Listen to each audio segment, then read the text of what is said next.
I almost missed this Ethiopian airline flight, not because I overslept, but because the airport hotel forgot to wake me up. And after sprinting through the terminal in full panic mode, I finally made it on board, and only to discover something wild. Ethiopian Airlines serves 2 full lunches on this flight. Buckle up for the most chaotic, delicious short haul I've ever flown. Welcome to the trip recap, where I review premium cabins, lounges from around the world. If you enjoy real, no-nonsense travel reviews, please consider subscribing. Coming up next, Air India in business class. You don't want to miss it.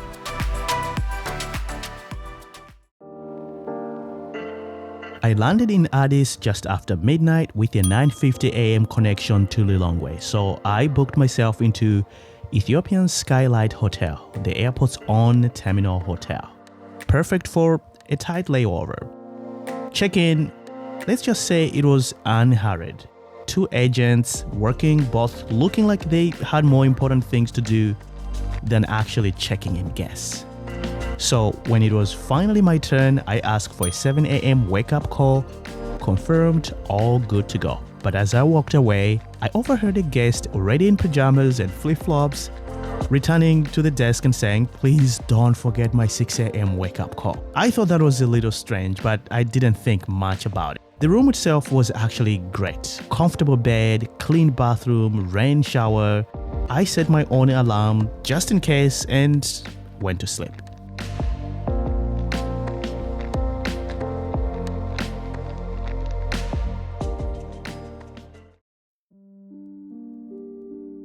The next thing I heard was a knock on the door, not the phone that I expected. And something felt wrong. The terminal sounded way too busy for 7 a.m. I checked my time, it was 9:10 a.m. Boarding for my flight started at 9:05, and I'm standing in the room in socks. I sprinted full speed through Bali Airport. I remember asking an agent how far Gate 10 was, and he casually goes, "Oh, that Nairobi gate? It's just a few clicks from here." And at that point, I was 100% sure I missed it. But when I reached the gate, Lilongwe, final call. One more passenger was still being processed, and I became the very last person to board the bus. I have never been so relieved in my life.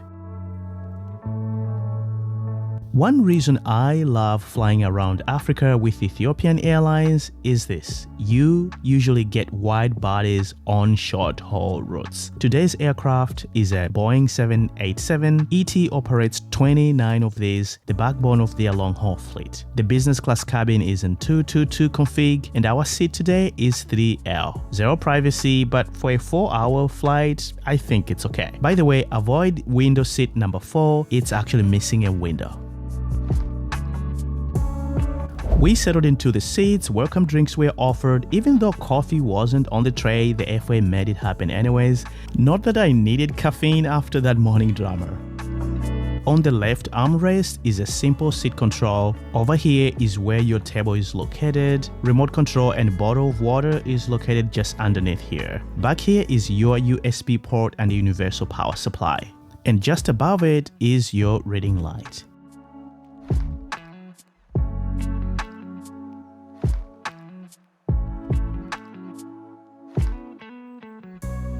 In front of you is a 15.4-inch TV screen.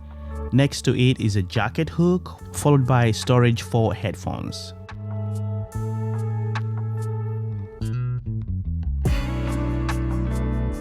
Talking about headphones, here's a set provided in business class. Not the greatest quality, but good enough if you didn't bring your own. And before we knew it, safety video was played and we pushed back ready for takeoff. By the way, if you like this kind of content, please consider subscribing and liking the video and give us a comment. Thank you so much.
Once we leveled up, I checked out the IFE, just okay movies, TV selection with okay touchscreen response. The Wi-Fi usually costs $25, but for business class passengers, we get to use it for free.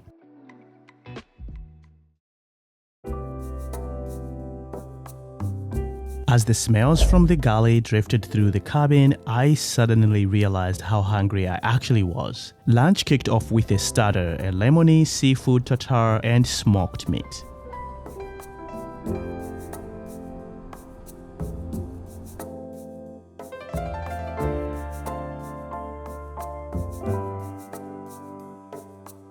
And then came the highlight of the day, a full spread of Ethiopian dishes from a rolling cart. Spicy chicken stew, fried beef, chicken peas, lamb stew, all served with injera. This wasn't lunch, this was a cultural experience. Like, Ethiopian Airlines wanted you to taste the country without ever leaving the airport.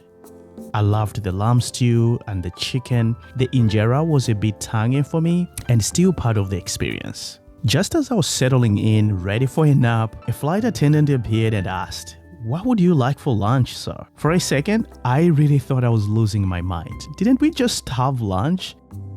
Well, this is when I realized on Ethiopian Airlines, you actually get two main meals, a full traditional Ethiopian meal and a standard Western meal. For round 2, I chose Nigerian beef stew.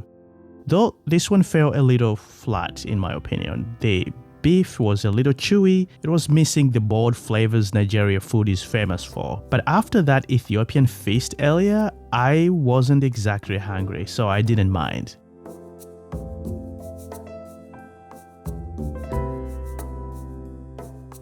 And to wrap up lunch, the crew offered me 2 desserts, a red velvet cake and a mandarin chocolate cake. Both were truly nice.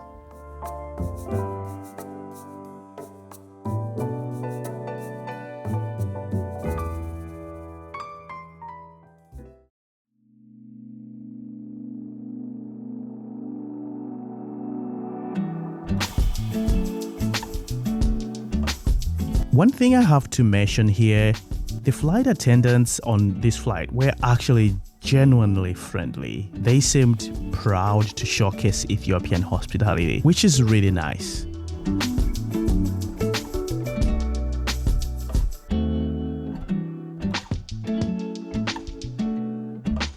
I then checked out the bathroom and I thought it was nice and clean, even though some of the amenities could have been arranged a bit neater, but it was clean, which is what matters the most. And can I just say, this sign here made me giggle a little bit. Please don't throw spoons and bottles into the toilet, everyone. Airplane bathrooms never disappoint.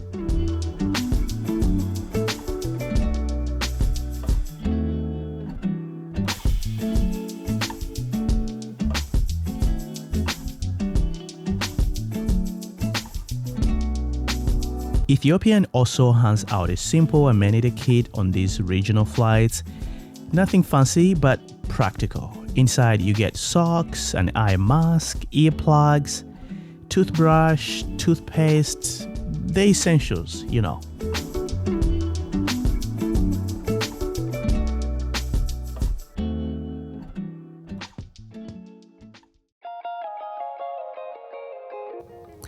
As we make our final approach into Lilongwe, here are my thoughts on this flight. Look, Ethiopian isn't trying to compete with Qatar's Q-Suit or Emirates First Class. What they're trying to do is get you across Africa safely, efficiently, and to make sure that you are extremely well fed. 2 lunches, friendly crews, a clean cabin, free Wi-Fi in business class. For a 4-hour flight, I say that's a win in my book. Now, because the Skylight Terminal Hotel is owned by Ethiopian Airlines, I think it's fair to mention the wake-up call issue. The hotel itself is beautiful, great rooms, great showers, but the service at the check-in and the liability of a wake-up request definitely needs some tightening. When you're dealing with tight early connections, it's too important to overlook. But here's the thing, The moment I stepped into the aircraft, everything flipped. The crew was warm, the food was generous, and the entire in-flight experience delivered exactly what I needed after that chaotic morning. Comfort, calm, hospitality that feels authentically Ethiopian. So if Ethiopian shows up on an itinerary, I say don't hesitate. They know their market, they know their mission, they execute it really well. Enough about me. What do you think about Ethiopian Airlines? Would you fly them? Let me know in the comments below. And that wraps up our Ethiopian Airline Business Class review. If you enjoyed this fully self-funded review, it truly helps the channel when you hit subscribe and like. Up next is Air India in Business Class. Let's just say you definitely don't want to miss it. Until next time, thank you for watching.